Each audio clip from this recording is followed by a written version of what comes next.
लाडक्या बहिणींसाठी आनंदाची बातमी आहे। लाडक्या बहिणींनो, तुम्हाला आता रक्षाबंधनाची सरकारकडून ओवाळणी मिळणार आहे। लाडक्या बहिणींना रक्षाबंधनाआधी जुलै महिन्याचा 1,500 रुपयांचा हप्ता मिळणार आहे। लाडकी बहीण योजनेसाठी 319 कोटी 53 लाखांचा निधी वर्ग करण्यात आला आहे। लाडक्या बहिणींना रक्षाबंधनापूर्वीच त्यांचा हप्ता दिला जाईल, त्यामुळे त्यांच्यासाठी आनंदाची बातमी म्हणावी लागेल। जवळपास 319 कोटी 53 लाखांचा निधी हा या योजनेसाठी, या हप्त्यासाठी वर्ग करण्यात आलेला आहे। महाराष्ट्रात विश्रांतीनंतर मान्सून पुन्हा सक्रिय झाला आहे। हवामान विभागाने दिलेल्या अंदाजानुसार आजपासून पुढील 3 दिवस कोकण किनारपट्टी आणि घाटमाथ्यावर मुसळधार पावसाची शक्यता वर्तवण्यात आली, तर विदर्भासह उर्वरित महाराष्ट्रात काही ठिकाणी मध्यम किंवा कमी पावसाचा अंदाज आहे। हवामान शास्त्रज्ञ SD सानप यांनी या संदर्भातली माहिती दिली। मान्सूनचे वारे सक्रिय असले तरी त्यात इतकासा जोर नाही। जो काही पाऊस पडतोय तो कोकण किनारपट्टी आणि घाटमाथ्यांवर पडतोय आणि त्यामुळे इंटेरियर महाराष्ट्रामध्ये किंवा पर्जन्यच्या याचे जे आपले डिस्ट्रिक्ट्स किंवा रिजन्स आहेत त्यामध्ये मराठवाडा, मध्य महाराष्ट्र असेल तिकडे सुद्धा तुरळक ठिकाणी पाऊस पडतोय, नाही असं नाही,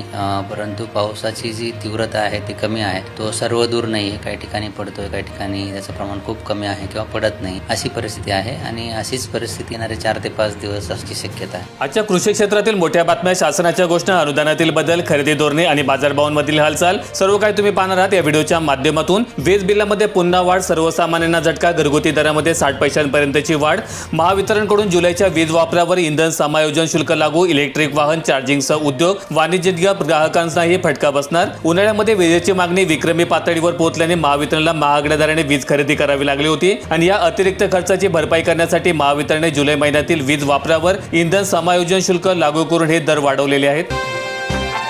ग्रुप बुकिंगला एसटी आकारणार 30% जादा भाडे, एकरी प्रवासासाठी हा नियम लागू, परतीच्या प्रवासाला सवलतीचा लाभ मिळणार। मोठ्या सणांवेळी एका ठिकाणाहून दुसऱ्या ठिकाणी बस आरक्षित केल्यानंतर परतीचा प्रवास नसताना महामंडळाला होणारं आर्थिक नुकसान टाळण्यासाठी हा निर्णय घेण्यात आलाय। 10 ऑगस्ट 2026 पासून लागू झालेल्या या नियमानुसार एकेरी प्रवासासाठी ग्रुप बुकिंग करणाऱ्या प्रवाशांना 30% अतिरिक्त भाडं द्यावं लागेल। लातूर जिल्ह्यामध्ये सोयाबीनचं पीक शेतकऱ्यांच्या हातून जाते। पावसाने पाठ फिरवल्यामुळे जिल्ह्यातील सोयाबीन संकटात, उत्पादन निम्म्यावर येण्याची भीती। लातूर जिल्ह्यामध्ये जुलैमध्ये झालेल्या अल्प पावसावर शेतकऱ्यांनी सोयाबीनची पेरणी केली होती, मात्र त्यानंतर पावसाने मोठी उघडीप राहिली, यामुळे पिकांची वाढ खुंटली असून वेळेवर पाऊस न पडल्यास सोयाबीन सुकून उत्पादनामध्ये निम्म्याने घट होण्याची भीती व्यक्त केली जाते। मोबाईल रिचार्ज 16% महाग, एअरटेलला ग्राहकांचा धक्का, 299 रुपयांचा रिचार्ज 349 रुपयांना। भारतीय एअरटेलने आपल्या प्रीपेड रिचार्ज प्लॅनच्या किमती 5% 60% वाढवल्या असून प्रत्येक लोकप्रिय स्वस्त प्लॅन बंद केले आहेत। त्यामुळे दररोज डेटा आणि अमर्यादित कॉलिंग मिळवण्यासाठी ग्राहकांना आता किमान 349 रुपयांचा प्लॅन खरेदी करावा लागणार आहे।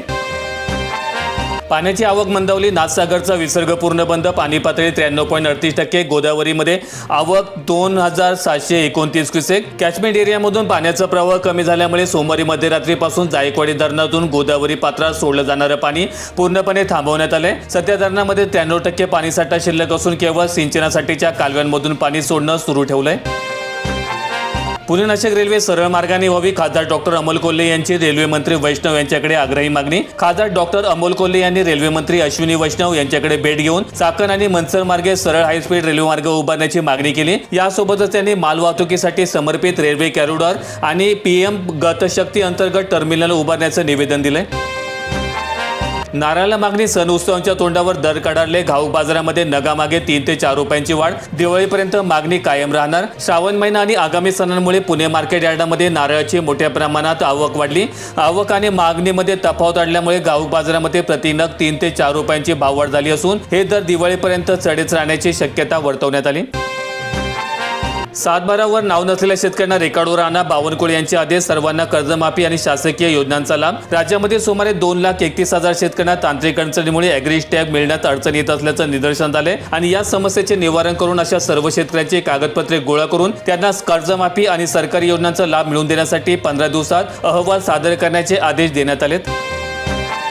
कांदा खरेदी केंद्रावर केंद्र सरकारची थेट नजर, दक्षता पथकाकडून चौकशी, अनियमितता आढळणाऱ्या केंद्रावर गुन्हे, बनावट कागदपत्रांच्या आधारे परराज्यातील हलक्या प्रतीचा कांदा स्थानिक शेतकऱ्यांच्या नावावर विकला जात असल्याच्या तक्रारीमुळे केंद्रीय दक्षता पथकाने प्रत्यक्ष पाहणी सुरू केली आणि या कडक कारवाईमुळे खरेदी केंद्रांवरील पारदर्शकता वाढेल, तर दुसरीकडे खरेदीची गती मंदावण्याची शक्यता वर्तवली जाते।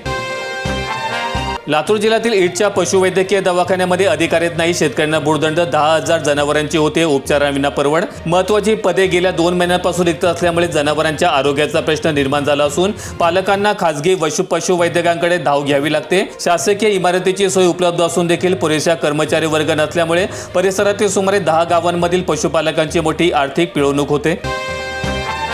शेतकरी कर्जमाफीनंतरही नाशिक जिल्हा बँकेची कोंडी कायम, अपेक्षित निधी न मिळाल्यामुळे पेच. कर्जमाफीनंतर हे जिल्हा बँकेची कोंडी. पुण्यश्लोक अहिल्यादेवी होळकर शेतकरी कर्जमुक्ती योजनेअंतर्गत नाशिक जिल्हा मध्यवर्ती सहकारी बँकेला सुमारे 700 ते 900 कोटी रुपयांची अपेक्षा होती. मात्र प्रत्यक्षात केवळ 150 कोटी रुपयांच्या आसपासच रक्कम मिळाल्याची शक्यता असल्यामुळे बँकेसमोर आर्थिक अडचणी वाढलेल्या आहेत.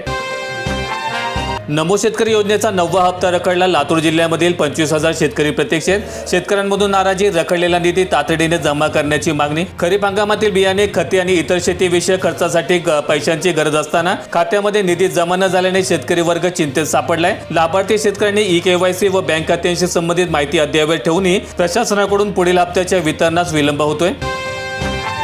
गोवर्धन योजनेतील 100% बायोगॅस खरेदीची केंद्र सरकारकडून हमी. बायो CNG द्वारे तरुणांना रोजगारांची संधी. शेतामधील टाकाऊ पदार्थ आणि शेणापासून CSE बायोगॅस तयार करणाऱ्या प्रकल्पांना प्रोत्साहन देण्यासाठी केंद्र शासनाने 23,500 कोटी रुपयांची तरतूद केली आणि या उपक्रमामुळे ग्रामीण भागांमधील तरुणांना एकत्र येऊन शेतकरी कंपन्या स्थापन करण्याची आणि मोठ्या प्रमाणावर स्वयंरोजगार मिळवण्याची संधी उपलब्ध होणार आहे.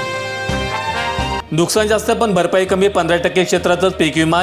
इपिनोचे सावट, तरीही योजनेकडे पाठ. मुदतवाढीमध्ये वाढले 25,000 अर्ज. अमरावती जिल्ह्यात सरासरीपेक्षा जास्त पाऊस होऊन देखील मागील वर्षाच्या तुलनेत यंदा फारच कमी शेतकऱ्यांनी पीक विमा योजनेमध्ये सहभाग दर्शवलाय. किचकट अटी, पंचनाम्याची प्रक्रिया आणि विमा कंपन्यांकडून भरपाई न मिळणं यामुळे शेतकऱ्यांमध्ये या योजनेबाबत मोठी नाराजी दिसून येते. 450 रुपयांमध्ये गायला 70,000चं विमा कवच. नैसर्गिक आपत्ती, रोगराई, विषबाधा, सर्पदंश, अपघात तसंच लंपी स्किन डिसीज, घटसर्प आदी साथीच्या आजारांमुळे पशुधनाचा मृत्यू झाल्यास पशुपालक शेतकऱ्याचं मोठं आर्थिक नुकसान होत होतं. पशुपालकांना विविध आजार, अपघात आणि साथीच्या रोगांमुळे होणाऱ्या नुकसानापासून दिलासा देण्यासाठी ही विमा योजना अत्यंत उपयुक्त ठरणार आहे. अत्यल्प प्रीमियममध्ये गाई म्हशींना मोठं संरक्षण मिळाल्यामुळे शेतकऱ्यांना संकटाच्या काळात मोठा आर्थिक आधार लाभेल. स्मार्ट मीटरचं रिपोर्ट कार्ड, चेक मीटरने होणार परीक्षा. नाशिक शहरामध्ये 3.25 लाख स्मार्ट मीटर. 5% ग्राहकांकडे समांतर मीटर बसवण्याचे निर्देश. स्मार्ट मीटरच्या रिडिंगबाबत आणि अचानक वाढणाऱ्या वीज बिलांमुळे ग्राहकांमध्ये मोठा संभ्रम आणि असंतोष निर्माण झालाय आणि या समस्येवर तोडगा म्हणून केंद्र सरकारने किमान 5% ग्राहकांच्या घरी अतिरिक्त चेक मीटर बसवून अचूकतेची पडताळणी करण्याचा निर्णय घेतलाय.